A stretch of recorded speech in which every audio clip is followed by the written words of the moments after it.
பாருங்கள் கோமாரி சீவி எடுத்துக்கணும். நம்ம அம்மா பாஸ்ட் ஆறிட்டா இதில் சீவனம் வந்துடுதா? வருதாம்மா?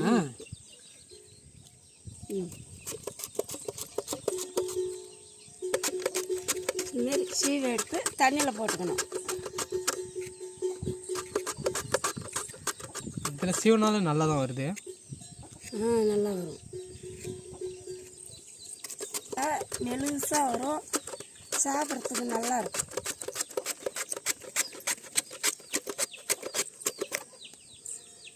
பாருங்க, பச்சையாக இருக்கிறது போடக்கூடாது. இதை தண்ணியில் போட்டு எடுத்தாலும் கசப்பாக இருக்கும், சாப்பிட முடியாதுங்க. இதை வேஸ்ட்டுங்க. இதை இருக்குது, இதை வச்சிடணும். இதை எடுத்து சீக்கணும்.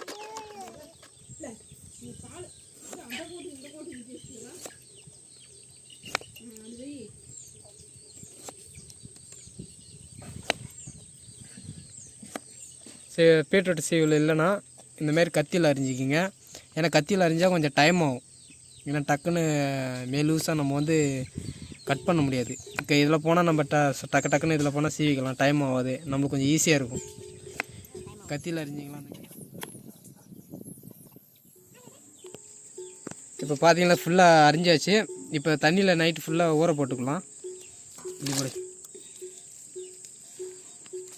இந்தமாரி ஒரு பாத்திரத்தில் தண்ணி வச்சு நைட்டு ஃபுல்லாக ஊற விட்ருங்க. அப்போ தான் அந்த கசப்பு ஃபுல்லாக தண்ணியில் போயிடும். நம்மளுக்கு சமைச்சு சாப்பிட்றதுக்கு நல்லாயிருக்கும்.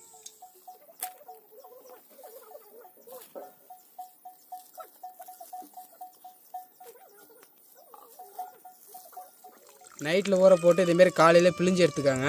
அப்போ தான் அதில் இருக்கிற கசப்புலாம் போயிடும். இந்தமாரி நல்லா புழிஞ்சிக்கங்க. புழிஞ்சிட்டு தனியாக ஒரு பாத்திரத்தில் போட்டு ஒரு 10 நிமிஷம் வேக விட்டுக்கலாம். ஏன்னா வெந்தால் தான் அதில் இருக்கிற கசப்பு இன்னும் கொஞ்சம் ஃபுல்லாக நம்மளுக்கு கசக்காது. அப்போ தான் நம்மளுக்கு கொஞ்சம் சாப்பிட்றதுக்கு டேஸ்ட்டாக இருக்கும். நல்லா புழிஞ்சிடணும். இந்த மாதிரி நல்லா புழிஞ்சிட்டு அதுக்கப்புறம் ஒரு பாத்திரத்தில் போட்டு அந்த தண்ணியை வேக அடிச்சிக்கலாம்.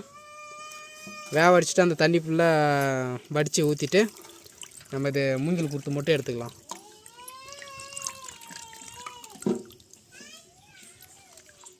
தண்ணி எந்த கலரில் இருக்குது பார்த்தீங்களா? தண்ணி எந்த கலரில் இருக்குது பாருங்கள். ஏன்னா நைட் ஃபுல்லாக ஊறுறதுனால இந்த தண்ணியை செக் பண்ணி பார்க்குறேன் நான் எப்படி இருக்குன்னு.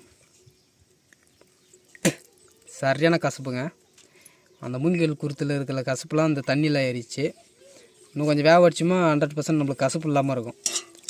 ஏன்னா கசப்பு இல்லாமல் இருந்தால் தான் நம்ம சாப்பிட்றதுக்கு கொஞ்சம் நல்லாயிருக்கும். தண்ணி கொஞ்சம் ஊற்றிக்கலாம். ஏன்னா கொஞ்சம் ஃபுல்லாக வர மாதிரி ஊற்றிக்கலாம். நல்லா கம்மியாக ஊற்றிட்டு பாருங்க. நல்லா ஃபுல்லாக ஊற்றணும். இப்போ நம்ம இது வேக வச்சுக்கலாம்.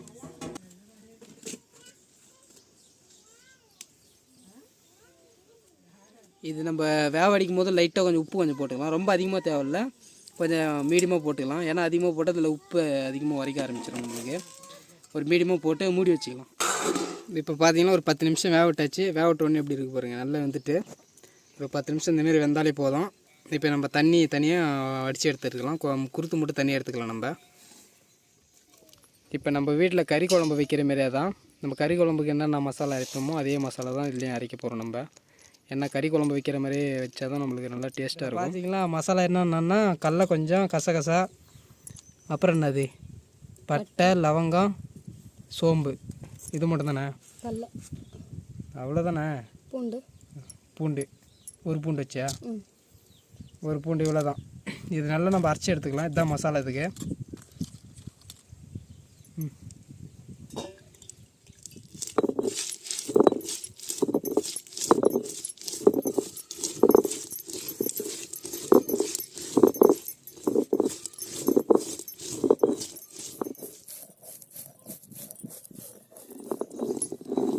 இப்போ பார்த்தீங்களா ஃபுல்லாக நல்லா மயஞ்சிட்டு நல்லா இந்தமாரி மயஞ்சிட்டு தனியாக எடுத்து வச்சுக்கலாம். இப்போ பார்த்தீங்கன்னா நம்ம மூங்கில் குருத்து சமையல் குழம்பு வைக்கிறதுக்கு ரெடி பண்ணிட்டுங்க. இப்போ எப்படின்னா இப்போ நம்ம வந்து எப்பவுமே கறி குழம்பு வைப்போம்ல. இப்போ எல்லார் வீட்டிலையும் தெரியும் சமையல் குரூப் பற்றி நான் இது சொல்லவே தேவையில்லை. எல்லா பேர்த்துக்கும் தெரியும் எப்படி நம்ம கறி குழம்பு வைக்கிறதுன்னு சொல்லிட்டு. எண்ணெய் காய வச்சுட்டு அதுக்கப்புறம் கடுகு போடணும், கடுகு போட்டு வெங்காயம் போடணும், தக்காளி போடணும், அப்புறம் அரைச்சி வச்ச மசாலா எல்லாம் போடணும், தேவையான அளவு உப்பு எல்லாம் போட்டுற வேண்டியது தான். இதுதான் நம்ம கறி குழம்பு வைக்கிறதுக்கான நம்ம முறையை நம்ம பயன்படுத்துவோம். அதேமாரி தான் மூங்கில் குருத்துக்கும் வேறு ஒன்றும் கிடையாது. அதில் இருக்கிற கசுப்பு எடுக்கிறது மட்டும்தான் இப்போ நம்மளுக்கு முக்கியமான வேலை. கசுப்போட சமைச்சா யாரும் சாப்பிட மாட்டாங்க. அதனால் அது எப்படி ப்ராப்பராக பண்ணணுன்றது நம்மளோட வீடியோவில் நீங்கள் பார்த்தாலே நல்லா தெரிஞ்சிருக்கும்னு நினைக்கிறேன். இது பார்த்திங்கன்னா ஃபுல்லாக நம்ம வந்து ஒரு நைட் ஃபுல்லாக ஊற விடணும். அப்போ தான் ஊற வச்சுட்டு அதை காலையில் எடுத்து பிழிஞ்சாக்கா ஒரு 90% நம்மளுக்கு கசப்பு இல்லாமல் இருக்கும். அதுக்கப்புறம் வேக வச்சு அதுக்கப்புறம் வடிகட்டினோம்னா அந்தமாரி க்ளீனாக போயிடும். தக்காளி எல்லாம் வதங்கிட்ட பிறகு நம்ம வேச்சு வச்ச மூங்கில் குருத்து எடுத்து போட்டுக்குவோம். அது போட்டு தான் நம்ம கிளியர்ணும். ஏன்னா முன்னாடியே நம்ம வந்து மசாலாலாம் போடக்கூடாது. இது போட்டதுக்கப்புறம் மசாலா போடணும். மசாலா போட்டு நல்லா கிண்டி விட்டுட்டு தண்ணி ஊற்றுறதுக்கு வந்து ஒரு லெவலாக ஊற்றிக்கணும். ரொம்ப அதிகமாக ரசத்துக்கு ஊற்றுற மாதிரியே ஊற்றக்கூடாது. கரெக்டாக மூங்கில் குருத்தும் தண்ணியும் கரெக்டாக ஒரு பதமாக இருக்கணும். எப்படி பிரியாணிக்கு எப்படி தம் போடுறப்ப நம்ம தண்ணி கரெக்டாக விட்றோமோ அந்த மாதிரி இதுக்கு இருக்கணும். கரெக்டாக இருக்கணும். தண்ணி மீடியமாக கரெக்டாக அது ஒரு லெவலாக இருக்கணும். தண்ணியை ரொம்ப அதிகமாக விட்டுட்டிங்களா அது பற்றி நல்லா இருக்காது. அதுக்கப்புறம் பார்த்திங்கன்னா மஞ்சத்தூள் லைட்டாக ஒரு 1/2 ஸ்பூன் மஞ்சத்தூள் போட்டுருங்க. அவ்வளோதாங்க. நீங்கள் மூங்கில் குருத்து ரெடி ஆச்சுங்க. வேறு லெவல் டேஸ்ட்டாக இருக்கும். நம்ம சிக்கனு மட்டனை விட மூங்கில் குருத்து வேறு லெவல் டேஸ்ட்டுங்க. செஞ்சு சாப்பிட்டு பாருங்கள். ஏன்னா மலைவாழ் மக்கள் வருஷத்தில் ஒரு முறை சாப்பிடக்கூடியது. ஏன்னா ஒரு டைம் சாப்பிடுவோம். ரொம்ப நல்லாயிருக்கும். சாப்பிட்டு பாருங்கள். ஒரு டைம் சாப்பிட்டு பார்த்துட்டு அது டேஸ்ட் எப்படின்னு சொல்லிட்டு என்னுடைய சேனலுக்கு நீங்கள் வந்து கமெண்ட் பண்ணுங்கள். நிறைய பேர்த்துக்கு தெரியுமா தெரியாதுன்னு சொல்லிட்டு எனக்கு தெரியல. நிறைய யூடியூப்பில் பார்த்தீங்கன்னா இந்தமாரி சேனல் அப்லோட் பண்ணிகிட்ருக்காங்க. பட் தான் நான் அப்லோட் பண்ணுறேன். கேட்டுருந்தேங்க ஃபுல் வீடியோ அப்லோட் பண்ணுங்கள் ப்ரோ. அப்போ எல்லாத்துக்கும் யூஸ்ஃபுல்லாக இருக்குன்னு சொல்லிட்டு கமெண்ட் பண்ணிடுங்க. அவங்களுக்காக அந்த வீடியோ நான் அப்லோட் பண்ணுறேன். ஃபுல் வீடியோ பார்த்துட்டு எப்படி இருக்குன்னு சொல்லிட்டு கமெண்ட் பண்ணுங்கள். Thank you bye. நெக்ஸ்ட் வீடியோவில் பார்ப்போம். மறக்காமல் சப்ஸ்கிரைப் பண்ணிக்கங்க. நம்ம சேனலுக்கு கொஞ்சம் சப்போர்ட் பண்ணுங்கள்.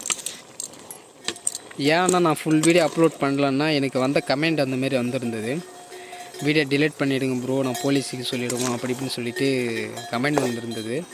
அப்புறம் சில பேர் வந்து சேனலுக்கு ஆப்பு வச்சுருவோம் அப்படி இப்படின்னு சொல்லிட்டு இருந்தாங்க, கமெண்ட் பண்ணியிருந்தாங்க. அதிலே நான் கொஞ்சம் பயந்துட்டேன். ஏன்னா நான் இது பற்றிலாம் எனக்கு யூடியூப்லன்னா ரொம்ப அதிகமாகலாம் தெரியாது. எனக்கு யூடியூப் பற்றிலாம் எனக்கு கமெண்ட் இப்படிலாம் பண்ணுவாங்கன்னு சொல்லிட்டு எனக்கு இப்போ தான் தெரியும். ஆனால் சரி நிறைய பேர் கமெண்ட் பண்ணியிருந்தீங்க ஃபுல் வீடியோ அப்லோட் பண்ணிங்க ப்ரோ அப்படின்னு சொல்லிட்டு. நான் அதுக்காக நான் அப்லோட் பண்ணுறேன். சப்போர்ட் பண்ணுங்கள். இப்போ பார்த்தீங்களா ஓரளவுக்கு மசாலா எல்லாம் போட்டுட்டு கரெக்டாக ஒரு கலர் வந்துச்சுங்க. அதுக்கப்புறம் பார்த்திங்கன்னா நம்ம தேவைன்ற அளவுக்கு தண்ணி, அதை ஒரு மீடியமாக தண்ணி விட்டுட்டு ஒரு 5 நிமிஷம் மூடி விட்டு வேக விட்டால் முடிஞ்சுதுங்க மூங்கில் குருத்து குழம்பு. வேறு லெவல் டேஸ்ட்டாக இருக்கும். நம்ம சேனலுக்கு சப்போர்ட் பண்ணுங்கள், சப்ஸ்கிரைப் பண்ணுங்கள், லைக் பண்ணுங்கள். Thank you bye. நெக்ஸ்ட் வீடியோவில் பார்ப்போம்.